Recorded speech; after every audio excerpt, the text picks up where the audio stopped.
Gang and cravers, you ever had those Southwest egg rolls from Chili's and wondered how to make them? Well, this is an old camera file. I'm gonna show you how to do that. Let's get it, let's go.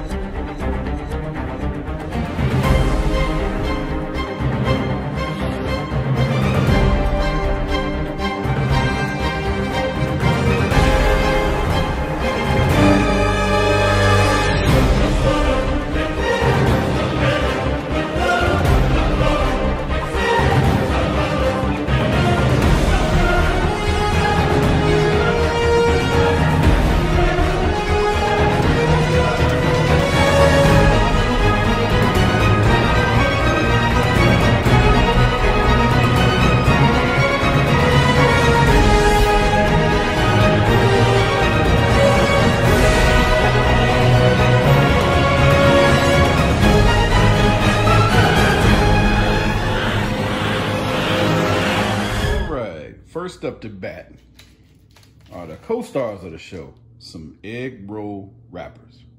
You can find these at your local grocery store.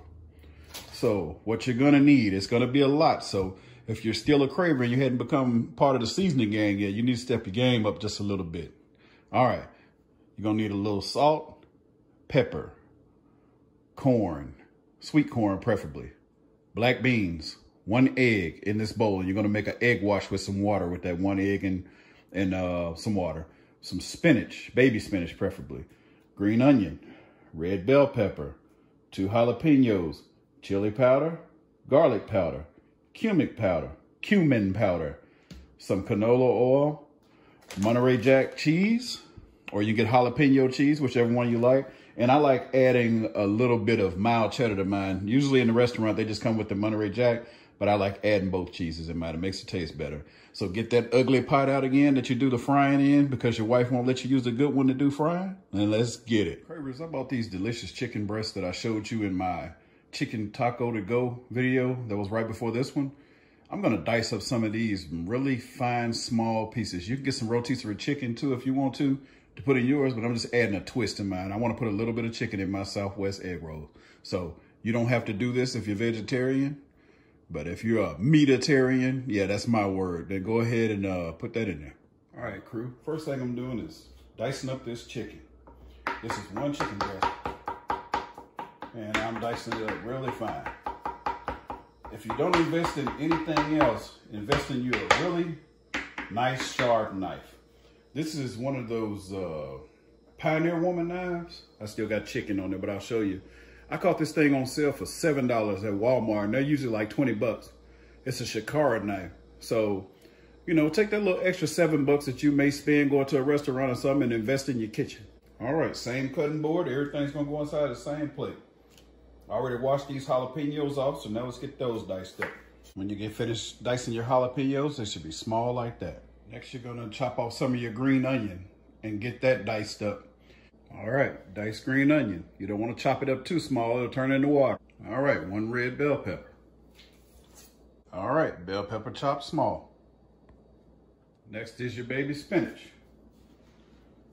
Grab it all together, roll it up. Roll it up like so, and just slice. You don't want to cut it too small because this spinach is gonna go to nothing once you start cooking it. This is gonna be the first thing that you throw into the pan. And you're gonna cook it until it's done. Did you see that? Just like that. Add as much spinach as you want. You don't have to add just a little bit, but you can go back across like so if you want to. Just don't make it too small. Anyway, we're done with our chopping. So now take your black beans and corn, drain and wash them. Make sure you wash those black beans off really well and make sure they're drained. Okay, I have to apologize. I told you earlier that the spinach was going in first, but that's not true. Everything that's in the plate is going in first. Everything but the spinach and the beans and corn. So now go ahead and pour you a little bit of canola oil in there. Get that pan oiled up pretty good. I'll do us a little stir fry. So let it get hot. And so that stuff won't be jumping everywhere while your oil is getting hot, go ahead and dump that stuff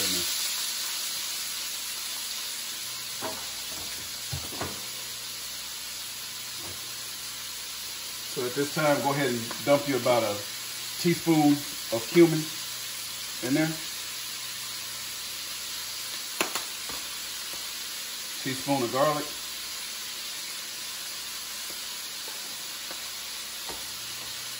Teaspoon of this chili powder. I think I gotta open it.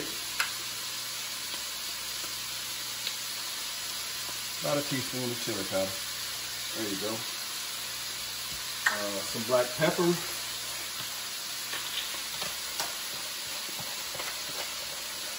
About a teaspoon of black pepper. And the salt, you want to use about a half teaspoon. That's just to flavor the vegetables. All right, get that stirred in together. You want to get that bell pepper cooked down pretty good.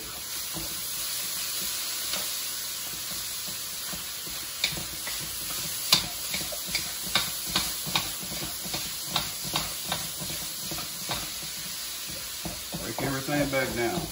Don't let any of the kids out of the pool yet.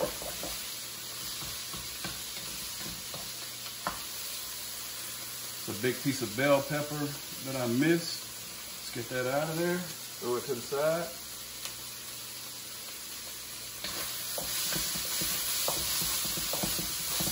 All right. Let's go ahead and get our spinach dumped in there.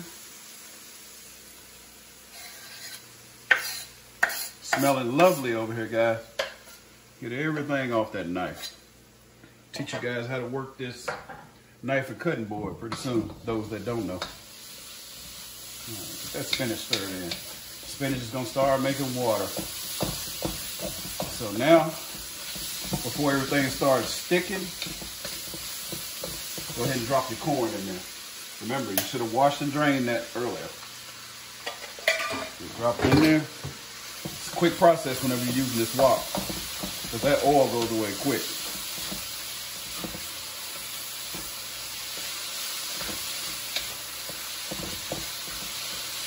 See how you don't see much chicken and all that in there? Yeah, you don't want to overpower it with the chicken or the other vegetables. Mainly all you see in this dish is, the main thing that catches your eye is the corn and the black beans. Whenever you bite into those things at the restaurant. You see little red stuff in there and you're like, oh, okay, yeah. But anyway, all right. Now that that's at a good consistency, go ahead and drop your black beans in there. You should have washed and drained those also.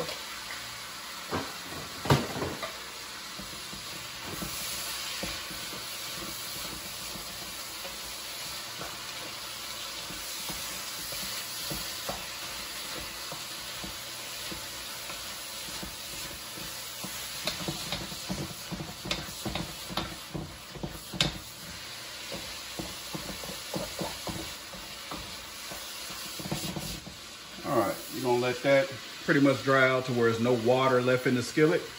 And then dump it in a bowl while it's still hot. We're gonna drop the cheese in and stir it up. That has pretty much been dried out.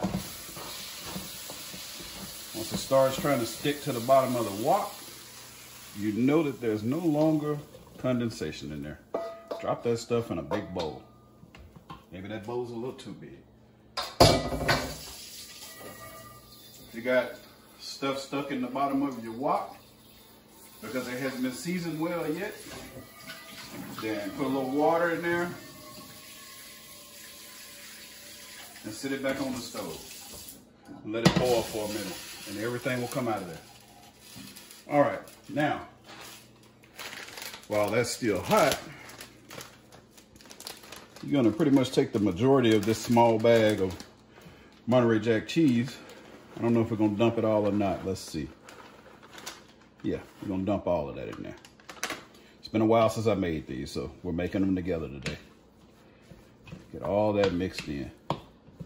You don't want to overpower it with cheese because you don't want to pull the egg roll and then it's got cheese stretching for it. We're not making pizza rolls. We're making Southwest egg roll.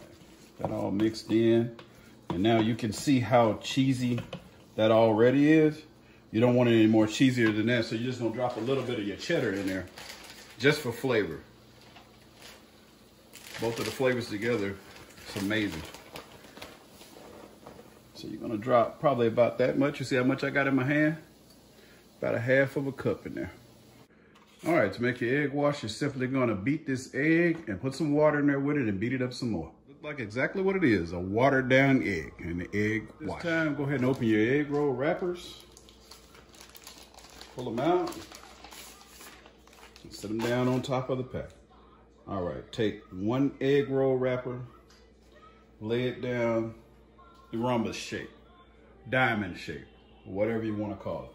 So you're gonna scoop a little bit of this out. You're not gonna overdo it and put too much on there. All right, that's pretty cheesy. Stick it right here in the center. Let me get a fork so I can push that off because it's got that cheese on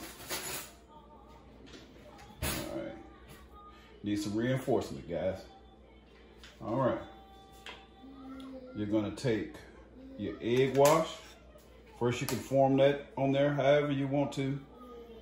Take your egg wash and go to work. Go on that corner.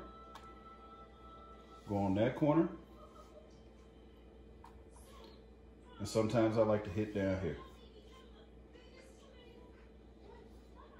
All right. You can get these little brushes, by the way, at Dollar Tree for $1. I use them for barbecuing and basting and stuff like that. Anyway, lift this little corner up and you want to fold it like so. Bring the corner from the right over onto that side. Bring this corner over and fold those little backs in. Don't leave any little pointy corners out. And roll it, bless you, baby. And roll that little egg roll up. Yeah, you gonna sing for me? Thank you. And there you have it. This is one of your egg rolls. All right, Cravers and Seasoning Gang, this is my 6th one. Once you get to about number 6, it's probably time to go ahead and start getting your oil hot, because you don't want to sit these on top of each other. You only want to put them beside each other. You don't want them sticking together, because that wash that you put on there will make it stick to the one that's up under it. So like I said, go ahead and get your grease turned on high. You're going to deep fry these, get that ugly pot out. Whatever you fry in, get it out. And we're about ready to go dunk these bad boys. See you in a minute. So some of you may ask while the oil is getting hot, well, Carlos, can I store these things so I won't have to cook them all at one time? Of course you can. Put your one row of wax paper down inside your pan. Set a row of egg rolls in there. And then you're gonna put some more wax paper on top of those once that row is full, and stack some more on top of them. And then you can put them in the freezer and eat them later, or you can put them in the refrigerator to cook for later. It's up to you. So by any means, you can do that. No problem at all. All right, grease is hot. You're gonna take that first batch of egg rolls that you made, because they should be just about dry now. You don't want to put the wet ones in there first. Drop your one in there. Go ahead and drop as many as you can get in there without crowding the pot out too much. Be careful, don't burn yourself with the oil. And be very careful, because sometimes they try to stick to the plate. If they do, then roll it the opposite direction. Make sure everything's patted in really good. If it's a little messed up spot, and sit them down in there. You're just gonna let these fry until they get as crispy as you like this stuff. You know how crispy you like it. So if you like them like that, that's fine. I'm gonna let mine get a little more brown. Let's see, look at this one. You don't wanna make them too hard. Yeah, like that one. It's coming out. And for those of you who are wondering, because I failed to tell you earlier, your mixture is gonna make 10 egg rolls. 10 egg rolls if you stuff them just right. If you wanna stuff them thin, you can make more than 10 egg rolls. Probably get 12, maybe 14 out of it.